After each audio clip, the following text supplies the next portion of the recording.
Bismillahirrahmanirrahim. Alhamdulillah, kembali kita melanjutkan pelajaran kita membaca Ada Orang Utang. Dan insya Allah di kesempatan kali ini kita akan membaca tentang aturan antara utang dan riba. Utang bisa menjadi pengantar terjadinya riba, dan bahkan pengantar terbesar terjadinya praktek riba adalah akad utang piutang. Oleh karena itu, kita perlu tahu bagaimana batasannya.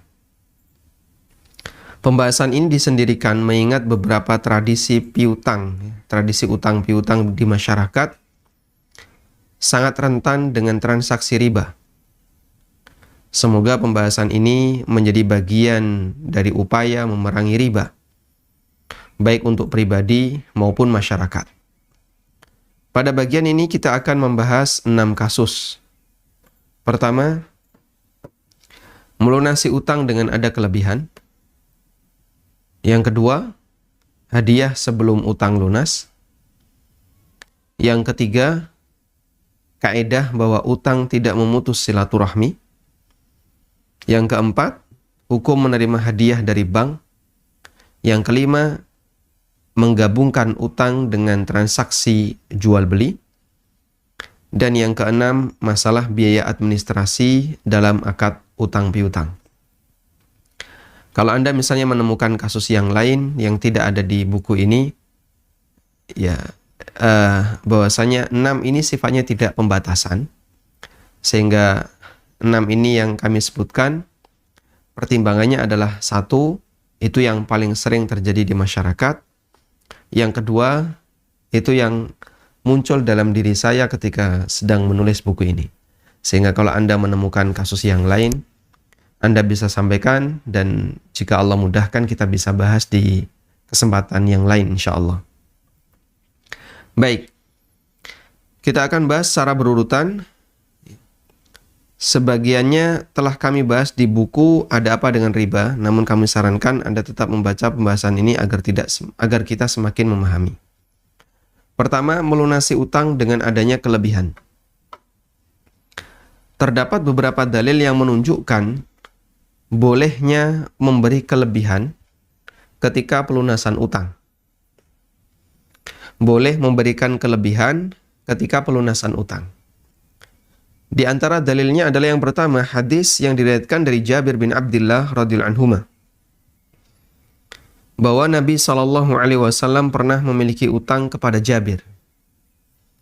Dan utangnya disebabkan karena Nabi SAW membeli onta dari Jabir.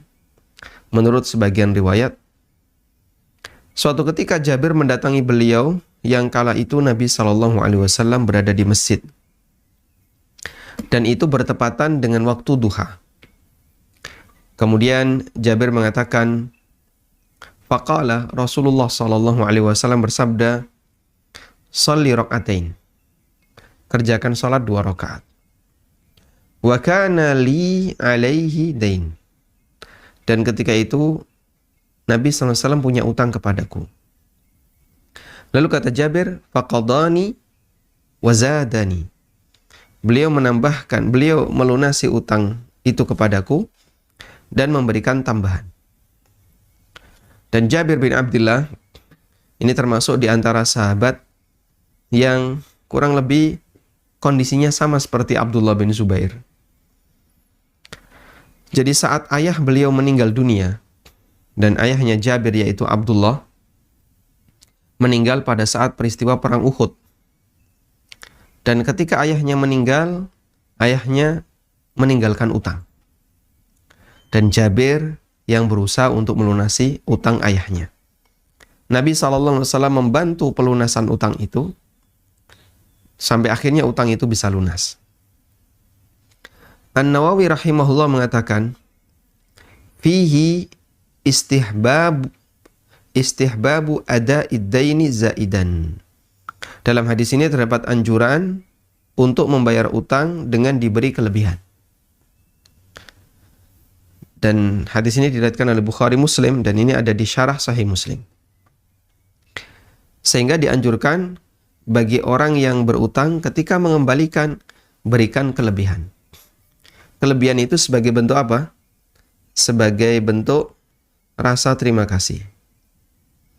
Jadi ini tujuannya adalah berterima kasih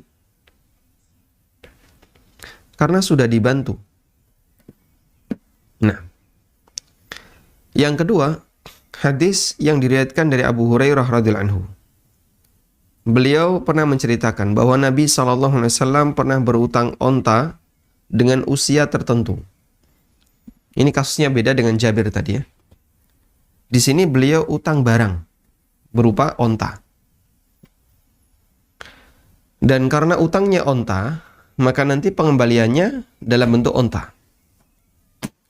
Beliau utang onta dengan usia tertentu.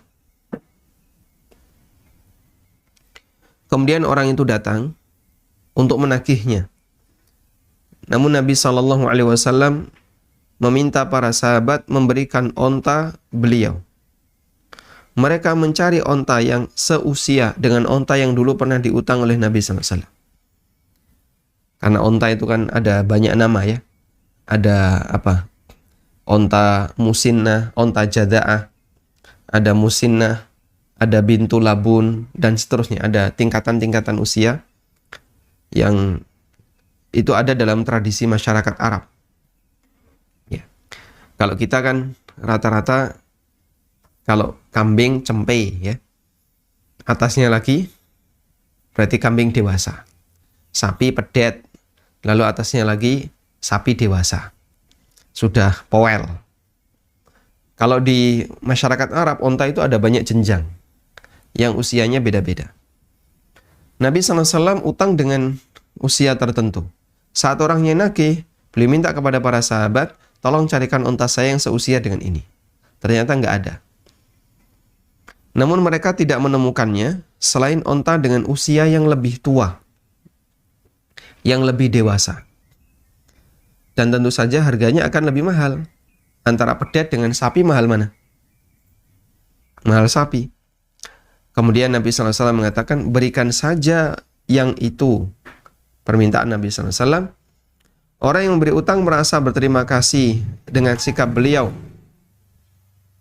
Karena beliau telah melunasi onta itu, utang onta dengan nilai yang lebih mahal. Ya. Kemudian orang yang memberi utang merasa berterima kasih dan mengatakan, Anda telah memenuhi pelunasan utang Anda, semoga Allah memenuhi kebutuhan Anda. Lalu Nabi SAW bersabda dalam sebuah kalimat yang ini sering kita singgung untuk transaksi utang piutang, Inna khiyarakum ahsanukum qada'an. Sesungguhnya orang terbaik di antara kalian adalah orang yang paling baik dalam melunasi utang. Inna khiyarakum ahsanukum qada'an. Berarti kita bisa buat kesimpulan sebaliknya. Orang yang paling buruk di antara kalian adalah orang yang paling buruk ketika orang yang buruk di antara kalian adalah orang yang buruk ketika melunasi utang. Orang yang terbaik di antara kalian adalah yang baik ketika melunasi utang. Orang yang buruk di antara kalian adalah orang yang buruk ketika melunasi utang. Karena dia tidak tahu rasa terima kasih. Baik. Jadi, saat orang melunasi utang, berutang, itu kan statusnya apa? Mendapat kebaikan. Mendapat kebaikan dari orang yang memberi utang. Sehingga kalau A diberi utang oleh B, A utang B, maka hakikatnya A dibantu oleh B. Sehingga di situ A mendapatkan kebaikan dari B. Seharusnya berarti di sini kan A berjasa ya, atau B berjasa pada A. Seharusnya sikap yang tepat adalah A berterima kasih. Berterima kasih kepada B. Idealnya seperti ini. Nah, bentuk terima kasih itu diwujudkan dalam bentuk apa? Diwujudkan dalam bentuk ketika membayar, ya. Nah, dianjurkan untuk ngasih lebih, atau serahkan dengan cara yang sopan, atau sampaikan terima kasih sudah diutangi, besok lagi jangan lupa ya. Ya sekali saja, jangan terus-terusan ya.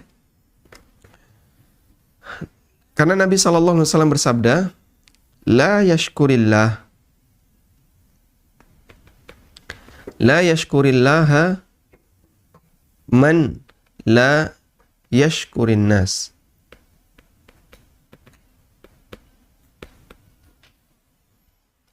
Orang tidak akan bisa bersyukur kepada Allah selama dia tidak bisa bersyukur kepada manusia. Sehingga kalau dia nggak bisa bersyukur kepada Allah, berarti orang seperti ini tipenya tidak bisa bersyukur kepada sama manusia. Maka bagaimana dia akan bersyukur kepada Allah Subhanahu wa Ta'ala? Yang kelihatan saja, ya, yang orang itu tahu asal usulnya, dia nggak bisa berterima kasih, apalagi yang nggak kelihatan. Yang kecil dia nggak bisa berterima kasih, apalagi yang besar. Makanya sebagai efek samping ketika orang tidak pintar berterima kasih kepada orang lain, biasanya dia juga bukan tipe orang yang banyak bersyukur kepada Allah Subhanahu wa Ta'ala. Tayyib. Dan itu terbukti di lapangan ya. Ada model manusia yang dia ketika mendapatkan kebaikan dari orang lain tuh dingin dia suasananya. Dingin, tidak kemudian menunjukkan rasa terima kasih, kayaknya biasa-biasa saja, sama saja antara dikasih dan nggak dikasih. Tipe orang seperti ini biasanya suka mengeluh, kemudian isinya cuman keluhan dari kondisi yang dia alami. Maka model orang yang dingin ketika menerima utang dan dia tidak ada rasa terima kasih kepada yang memberi utang, ya, biasanya orang seperti ini bersyukur kepada Allah itu sangat kecil. Padahal kita diperintahkan untuk banyak bersyukur kepada Allah Ta'ala, karena ada banyak nikmat yang Allah Subhanahu wa Ta'ala berikan kepada kita.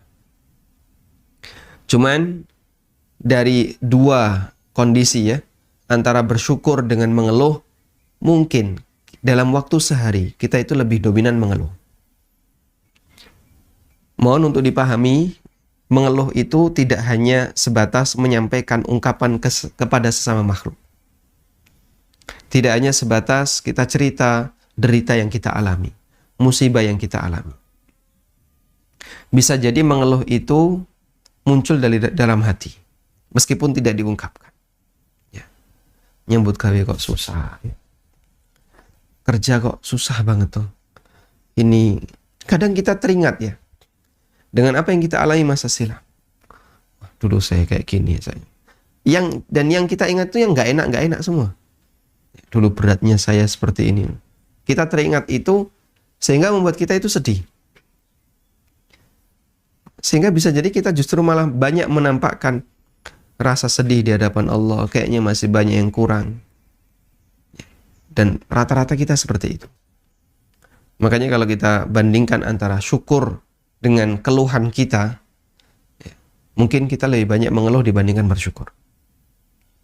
Padahal Allah Subhanahu wa Ta'ala memberikan perintah, washkuruli, banyaklah bersyukur, la in syakartum, kalau kalian bersyukur, la azidannakum, kalian akan aku tambahkan nikmatnya. Karena itu mencoba dan belajar menjadi orang yang bersyukur adalah dengan, kalau dikasih orang lain, jangan jadi orang yang dingin. Ya. Kalau kita sedang mendapatkan kebaikan dari orang lain, jangan dingin. Ya.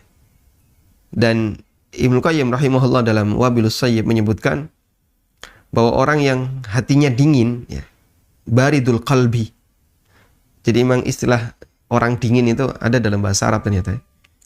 Orang yang hatinya dingin, baridul qalbi, dia nggak begitu memikirkan ya, apa yang kira-kira bermanfaat bagi dia dalam kehidupannya. Biasanya orang seperti ini ketika beramal itu tidak maksimal. Sehingga saat dia dikasih sesuatu, dia dingin. Karena dingin gimana? Ya, nggak ada respon syukur, nggak ada respon terima kasih, dan seterusnya. Sama saja. Baik. Jadi, mohon untuk diingat, dikala Anda sedang mendapatkan utang, sadari bahwasanya hakikatnya Anda sedang dibantu oleh orang lain. Jangan lupa untuk berterima kasih. Kalaupun itu tidak berkaitan dengan akad utang, tolong diperhatikan hadis ini. La yashkurillah man la yashkurin nas. Tidak bersyukur kepada Allah orang yang tidak bersyukur kepada sesama manusia.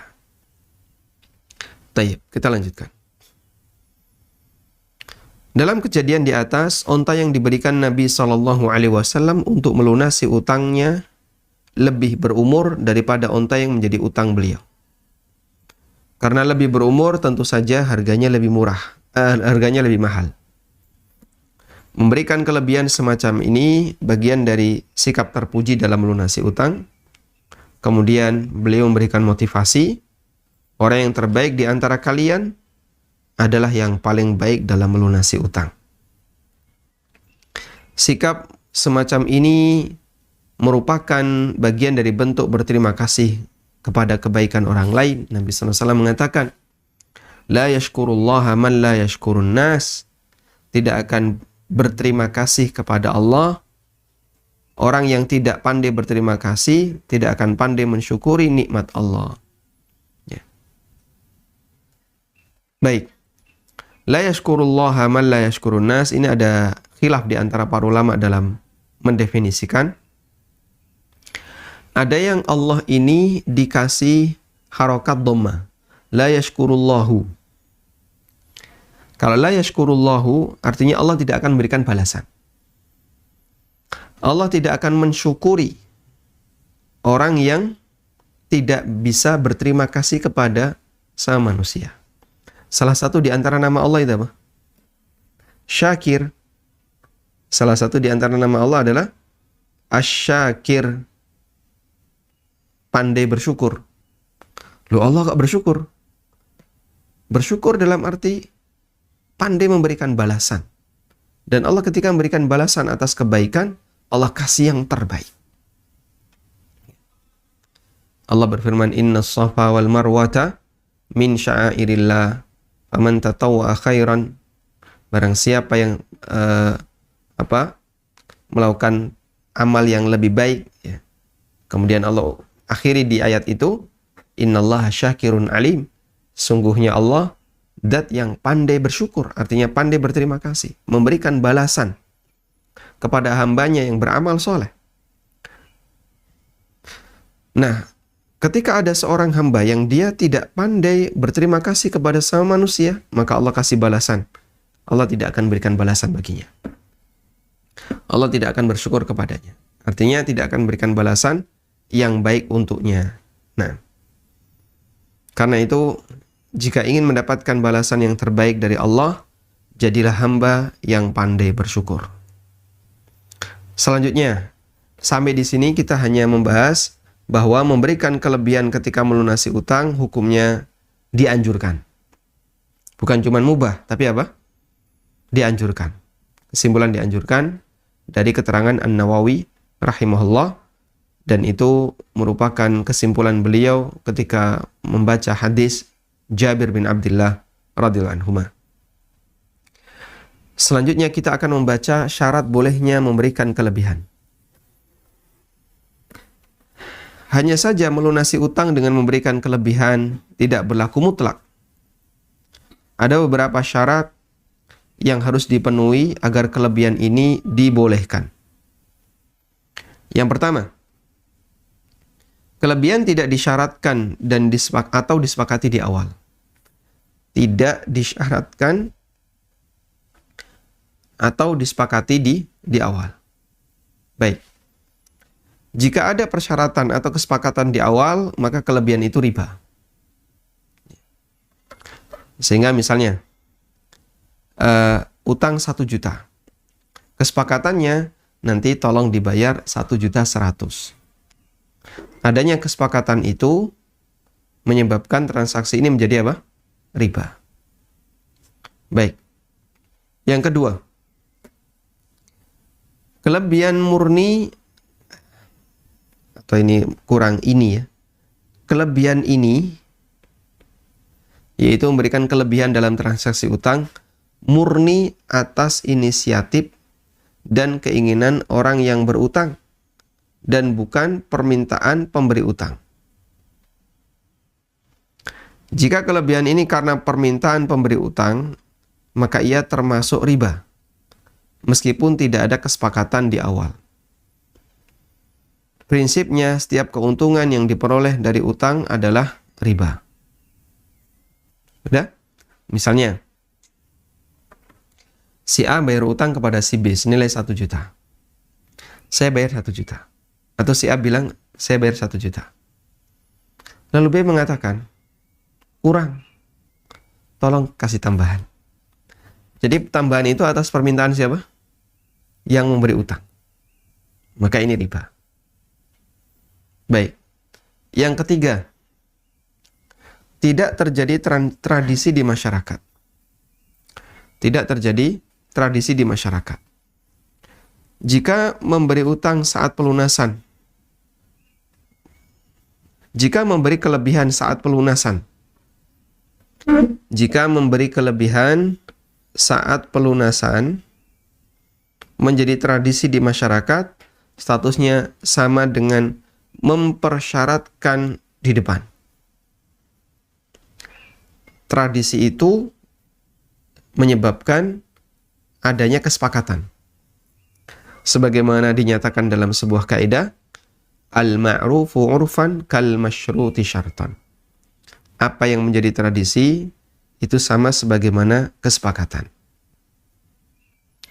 Salah satu contoh penerapan kaidah tradisi di atas adalah kejadian yang pernah diceritakan oleh Abu Burdah. Beliau anaknya Abu Musa al-Asy'ari. Ketika Abu Burdah berada di Irak, beliau bertemu dengan sahabat Abdullah bin Salam radhiyallahu anhu. Yang Abdullah bin Salam ini dulunya adalah pendeta Yahudi, kemudian masuk Islam. Dan beliau banyak memberitahu Nabi SAW tentang ada apa di dalam Taurat. Kadang beliau memberitahu kepada Nabi SAW tentang ada apa di Taurat. Sampai ketika ada debat ya antara Nabi SAW dengan orang Yahudi. Pakai hukum apa kalian? Pakai hukum Taurat. Baik, bawakan Taurat. Nah, mereka ingin menentukan hukum bagi pelaku zina itu apa di dalam Taurat.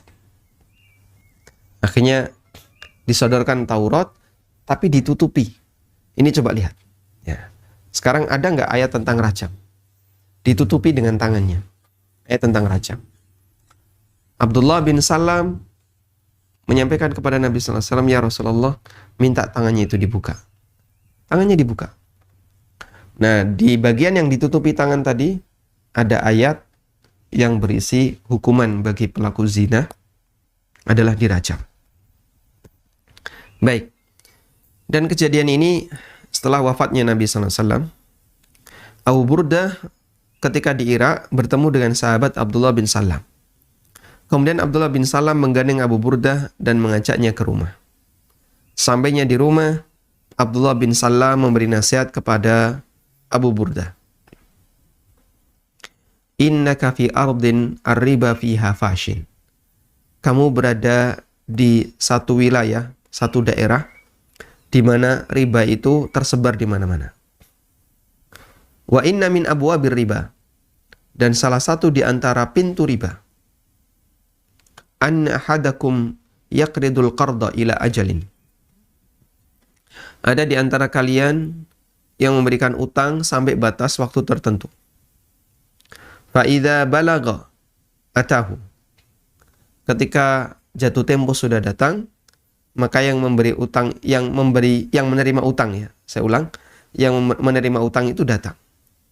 Atahu bihi, datang untuk melunasi, wa bisallatin fiha hadiyatun, dan membawa keranjang isinya hadiah.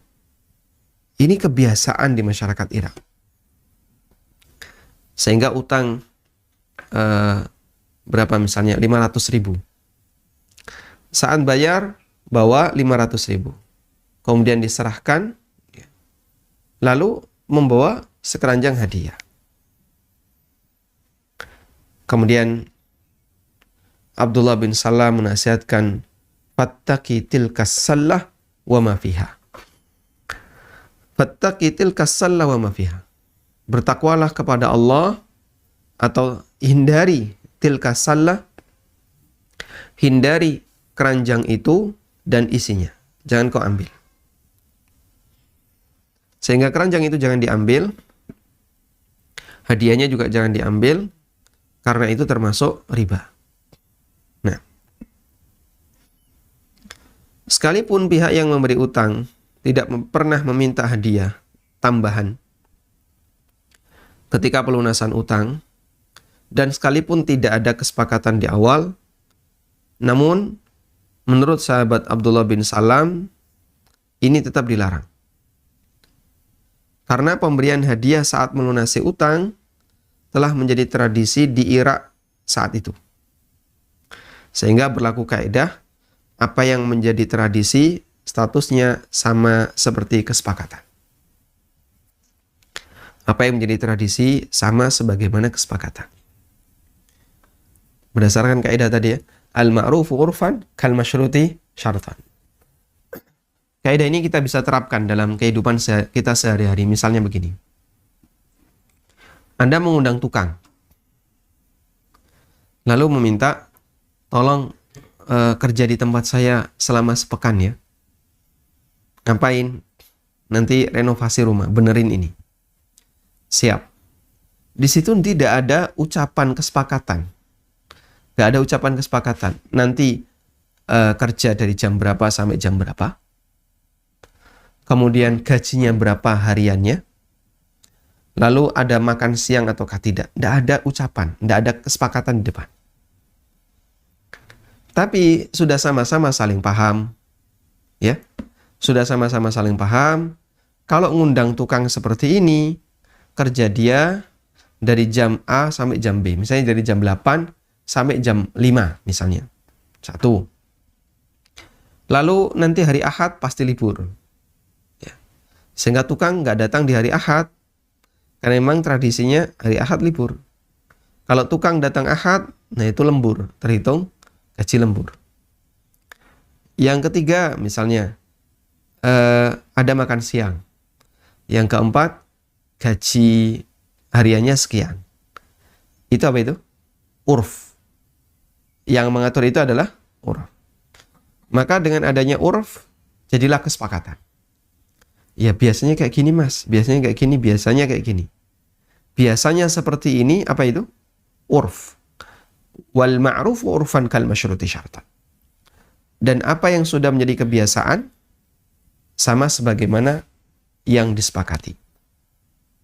Maka itu adalah urf, sehingga apa yang jadi urf, itu yang digunakan sebagai standar. Anda mengundang guru les privat. Datanglah dia ke rumah. Kemudian ngajar. Biasanya berapa jam? Rata-rata 1,5. Dia ngajar 1,5 jam. Sudah selesai ngajar, pulang. Biasanya dikasih makan atau tidak? Biasanya sih nggak dikasih makan, tapi ada snacknya. Kasih snack. Terus biasanya upah 1,5 jam itu berapa? Nggak nyebut di awal, tapi ada urf. Nah, urf yang dijadikan sebagai standar. Sehingga kenapa apa yang jadi urf itu disebut sebagai kesepakatan? Ya. Al-ma'rufu urfan kal masyruti syarton. Apa yang jadi kesepakatan, apa yang menjadi urf, sama dengan kesepakatan. Sehingga di sini urf sama dengan kesepakatan. Ini tidak hanya berlaku dalam transaksi utang, tapi ini berlaku dalam semua muamalah. Apa yang sudah menjadi urf, itu sama dengan kesepakatan. Berlaku dalam semua bentuk muamalah. Sehingga kita bisa jumpai dalam tradisi A, B, C, yang itu diakui oleh masyarakat, dan masyarakat melakukan transaksi itu. Dan mereka tidak mengingkari. Karena apa yang jadi uruf sama dengan kesepakatan. Kita lanjutkan. Kasus koperasi simpan pinjam. Salah satu yang menjadi kegiatan ekonomi di masyarakat adalah adanya koperasi simpan pinjam. Ya. Dana yang dikumpulkan dari anggota dipinjamkan secara bergiliran kepada anggota yang membutuhkan, dengan kesepakatan bahwa peminjam akan memberikan kelebihan pada waktu pengembalian.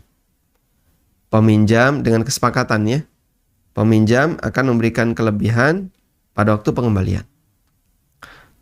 Ada juga yang kelebihannya diberikan secara sukarela dari peminjam.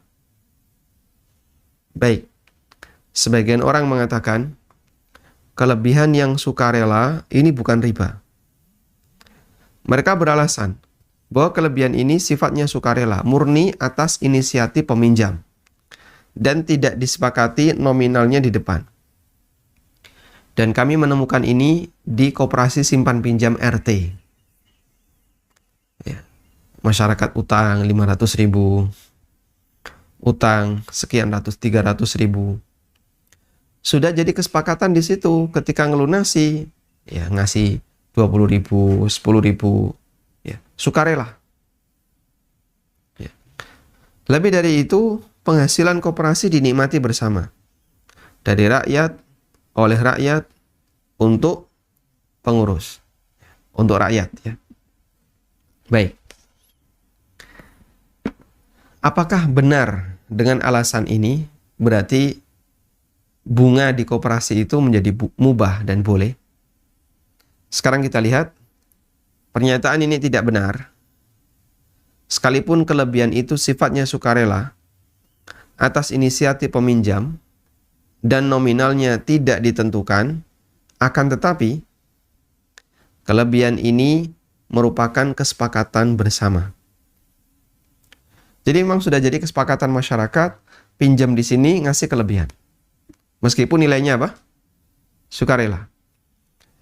Atau setidaknya sudah menjadi tradisi yang tidak terpisahkan dari koperasi simpan pinjam. Namanya saja koperasi simpan pinjam, berarti simpan, dipinjam. Dan koperasi pasti akan mengambil margin. Keuntungannya dari mana?